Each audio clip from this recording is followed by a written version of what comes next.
Every week, a new band. Brought to you by NZ On Air. Active Live! Yeah. Kia ora and welcome to today's Radioactive Live on 88.6 FM, brought to you by New Zealand On Air Music. I'm Charlotte, your host, and I'm very pleased to say I am joined in the studio with CLOVA, aka Lauren. How's it going?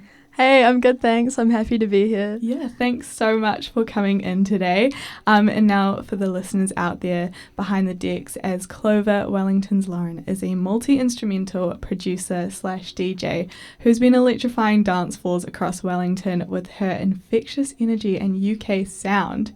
I'm very excited to hear some of the tracks you're going to play for us today. Should we get started with the first one? Yeah, sounds good. Awesome. Yeah. Thank you.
moving past these white lines are so hard to follow. Exchange beat from my soul, so restless I can't be at home. Need to get to my goals, up and find that heart of gold. Waiting at the end of the rainbow, Irish luck water only strikes on the soul. Arms outstretched, hoping I could catch my hands, but the time is alive.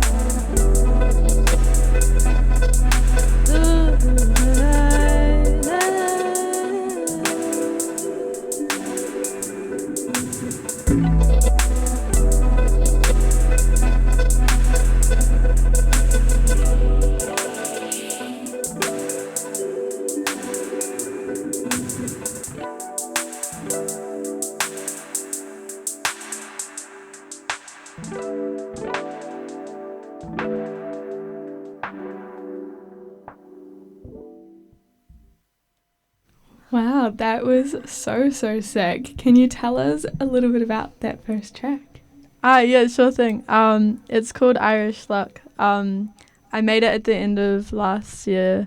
Yeah, it's sort of just like I was listening to like a lot of footwork and like dub music at the time, so I was just trying to blend it with. I started making boom bap first off, so it's sort of like weird like boom bap drums, but then some like footwork elements over the top. So that sounded so sick. Thank you. And now at 20 years old, you're already making huge waves in the Wellington music scene. Can you tell us a bit about your journey? How did you get to where you are now, and what kind of made you decide this is something you wanted to pursue? It feels so nice hearing that. Thank you. I came here when I was 17 to study orchestral composition at Vic. But I've always had a love for dance music, so it was sort of just, I got a grant at the end of last year to help buy this Ableton Push, which is what I'm performing on. And it was sort of from there that I started trying to like merge the two worlds, because I'd always been producing dance music and just recording in my strings and vocals, but once I got this piece of kit, it was sort of like the first step in playing out my productions live. So yeah, nice. Congrats on getting that grant. That's a huge accomplishment as well, to be able to play these live, which is super cool.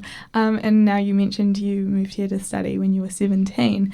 So how long have you kind of been making music, and how has your sound kind of progressed, I guess, melding the orchestral composition along with electronic dance? I started playing the violin when I was 7. Wow. So I started off learning classical music and playing in orchestras and brass bands and stuff. And then I definitely, like, my dad was always like the one like playing dance music to me from a very young age. So I've always had like a really strong affinity with like UK garage and jungle, and that definitely like genres I've always been exploring. But I first started trying to make music through my loop pedal. I was trying to record in like drums off my computer, like aux into like a tiny 1-channel loop pedal, and layer like my strings on top of that. And then my dad was like, you should really get a computer and get Ableton. And so I think I was maybe 13 or 14. Oh, wow. I got like the Ableton Live Light version, and I've been grinding Ableton ever since. Yeah, that is so cool. Such a long kind of, I guess, time playing music, and an awesome kind of trajectory that you're taking, being able to study orchestral composition but also playing heaps of live shows and melding the two together is so cool. And because you're doing your honours now, so how has it been? I guess that's quite intense. So how has it been balancing your studies and also playing heaps of live shows and producing electronic music as well? Yeah, that's a good question.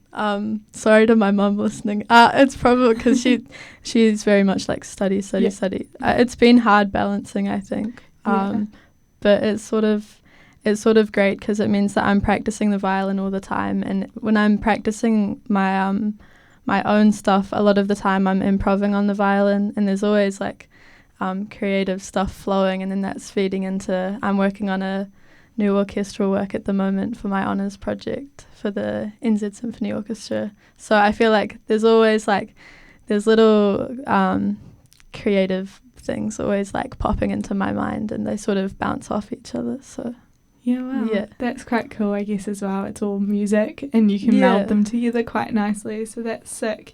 So when I was listening to some of your tracks on your SoundCloud, you do touch on a few different genres such as like UKG, drum and bass, a little bit like liquid drum and bass, and then some jungle kind of, all of those types of genres. yeah. And then as well, your classical pieces and all of that.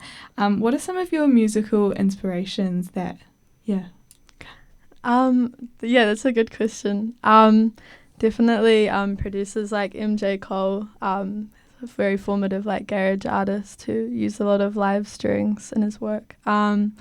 Also people like Caliber and DJ Marky, like sort of like doing, and like recent people like 4am Crew, like just finding ways to include really cool string samples and crazy like dark dance music is sort of sick to see. But one of my main influences is probably Floating Points, actually, who's a very talented like producer and artist, and he's works with lots of live instrumentation and live modular synth stuff. So I'd say that's where my main influences come from. Yeah, nice. I think it's so cool that you're bringing in the violin to electronic dance music, which you don't often see or hear. So it's super cool that you're able to bring the two together. Shall we get into another song? Yeah, sounds good. Perfect.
another incredible tune that sounded so cool.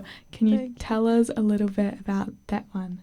Yeah, sorry that the endings are all real unconventional, because normally when I do my live shows, all of my songs just like blend into one, so the last melodic element from one will like feed into the other one, and it sort of all blends. So that's why they're all cheeky fade outs. But that song I actually made just a couple of weeks ago, and I played it for the first time at the Dirty Laundry stage at Cuba Duper with my mate Will Johnson. So this is the second time I've ever played it, but I just made it recently, and I just thought that I liked the flutes in it, and I just wanted to try it out. So no, that's so sick. It sounded incredible. Thank you. Loved it.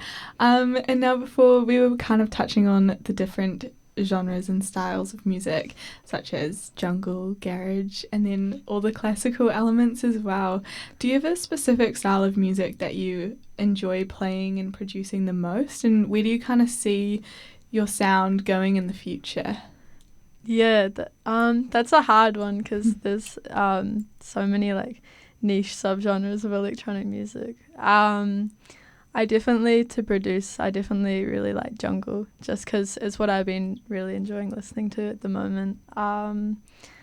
But I would say that as far as where I want to go, I'd love to incorporate writing for string quartets, and then sort of having like a live string quartet, and then still like electronic elements like synths and basses and like kick drums, sort of try and do maybe some like interesting dub stuff would be really, I think, cool with a live string quartet. So I think that's where I definitely want to go, is incorporating more live instruments and sort of it becoming like a little chamber music to play. Dance music would be really cool. That sounds so cool. I'd be, all the listeners out there, keeping an eye out and an ear out for what CLOVA's going to get up to next, because that sounds incredible.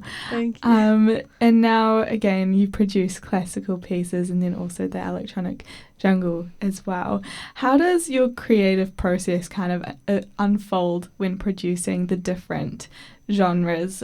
Because they're quite different, I guess. So do you have like a specific workflow, or does each style kind of demand its own unique approach? Yeah, that's a really good question. I would say for classical music, it's one of those things where I really can't rush it. It's sort of normally a sound world just sort of appears when I'm doing something else, and then it's like I've just got to sit down and notate it all. So the piece I'm writing at the moment is called Paru Paerehi, and it's about sort of like the fairy people in the forests of New Zealand. But I think sort of having a concept for like an orchestral work is like where I always start, like something conceptual. It's normally based around mythology. That's sort of where I draw on, and like my Celtic heritage. So I think that with classical music, the workflow is very like, I can never say I can compose something in this amount of time. It will always just be like one day I might write a whole work, the next day I might like be struggling to write a single note on manuscript. So I think it's very hit or miss as to like where you can tap into the creative like flow, universal flow of ideas and sounds. But with dance music, I definitely feel like it's a lot more easier to get stuff down, and you can definitely cook up a track in 1 or 2 hours and then just play it the next day. So it's a lot funner because there's a much quicker turnaround. But I would say that with orchestral music, there's a way greater reward, because you don't hear until it's played by an orchestra. So I'll never really know what it sounds like until 3 months down the track, which is interesting. Oh, wow, that is really interesting to hear. And I guess with the kind of more classical side, you wouldn't want to push it and get stressed about it, because then it would affect the creative flow. Yeah, for sure. But yeah, it's quite interesting how the two are quite different. Yeah. And now as well, obviously, you've got the violin here with you and playing that live. Yeah. And I've also seen that it makes the occasional appearance in your live sets too. How is it kind of balancing and like incorporating live instrumentation with live DJing and maintaining all the energy on in the crowd?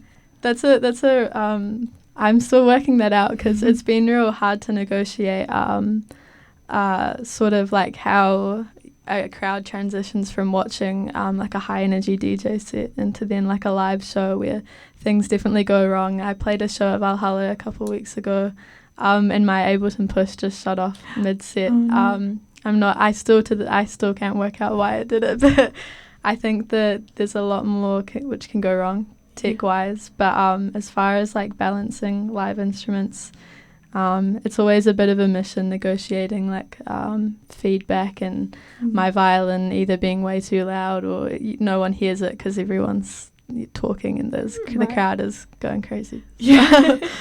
Damn, but that's, again, it is so cool to see violin being brought into electronic dance music and gigs where you don't often see it. So that's very awesome. Yeah, for sure. Shall we get into the last track? Yeah, sounds good. Perfect. Awesome.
Awesome.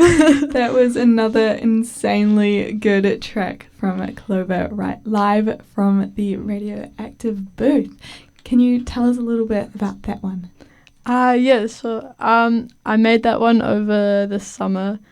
It was actually just something I posted on my Instagram, just the violin part. And this producer from New Zealand, but he's living in Bristol at the moment, as FM. He's a sick, liquid jungle producer. He hit me up and was like, "Yo, why don't you chuck some breaks over this?" And so I recorded it in 160 in Ableton and sort of just built the track around that. So yeah, it was originally something I was going to include in like a string quartet, just like a real intense passage with some other stuff going on. But it ended up growing into sort of a jungle track. So yeah, it's the most funnest one to play out live to a crowd for sure. Yeah, that is so cool. It sounded like amazing. Thank you. And now you've been playing a bunch of shows lately, and can you tell us about what's coming up next for CLOVA? Have you got anything happening in the future? Any more songs to be released soon as well? Yeah, I've got, as far as gigs go, the next gig I've got is opening for Dr. Joctopus. Doc Jock, he's doing live drum and bass drumming on the 24th of April at Meow, alongside some support from Rhythm Output, and Will Hanlon is going to be also doing some sax stuff live over the top. So I'm really excited for that show because that's another similar artist who's doing live electronic music. So yeah, it should be really exciting to see that happen. But as far as music, I've just finished and got the master back from New Zealand garage legend. Shout out Karu for mastering my track. I'm not sure when it will be getting released, but hopefully I'd say like a month from now. Nice. Yeah. That's super on exciting. Streaming platforms. Yeah. That's super exciting. Lots to keep an eye and an ear out for. Definitely that show coming up soon would be a super cool one to check out, anyone that's listening. Now at Radioactive, for the lives, we have a little thing where we get a question from the last Active Live to pass forward to this week's Active Live. And then you'll pick a question for us to ask the next one. Yeah. So the question for you, a bit of a gnarly one. If you could remove any musician from history, who would you choose? It would probably be P. Diddy. No explanation needed. Yeah, I think that's fair. And now, what is a question to pass from you to pass on to the next live? This is sort of a weird one, but if you could have anything from any store, like clothes store, supermarket, like any single store in the whole entire world, and you get the whole store for free, which store would you choose? That's a nice question. I was trying to do it nicely because the other one was took me by you got surprise. a bit of a gnarly one, but that is perfect. Well, thank you so much, CLOVA, for coming in and blessing our ears this Friday afternoon on Radioactive FM's Active Live, and a big thanks to New Zealand On Air Music. Definitely keep an eye and an ear out for CLOVA. Where can the listeners find you? Probably just my Instagram at the moment, CLOVA444. But also I do have a SoundCloud, but hopefully there'll be stuff on Spotify within a month under the same name. So yeah. Incredible. Thanks for having me. Thanks so much for coming in. I've been Charlotte, and you've been tuned in to Radioactive 88.6 FM. Thanks for listening. Active Live. Friday, 3:30. Every week a new band. In the studio. Brought to you by NZ On Air.